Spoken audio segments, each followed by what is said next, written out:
So mga kabagang, ito na yung shop ni Mama ngayon. Walak na, walak na. Oh, yun na siya, oh. Ingat lang sa pako ha. Opo. Ganito na siya. Talagang light materials kasi.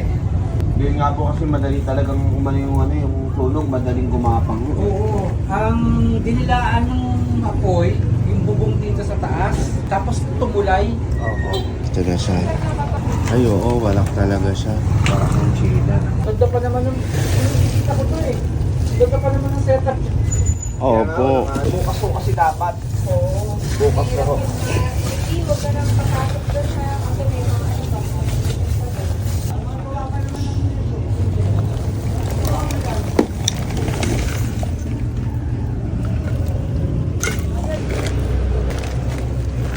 Kaya po po.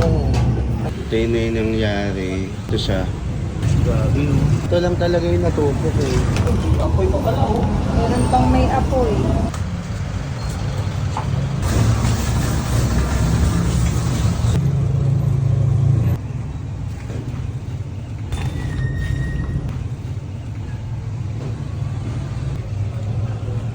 Nakita po namin din. Ngayon, sasabihin na natin kay Mama yung nangyari. Ayan na yung shop mo. Bunso, ano to?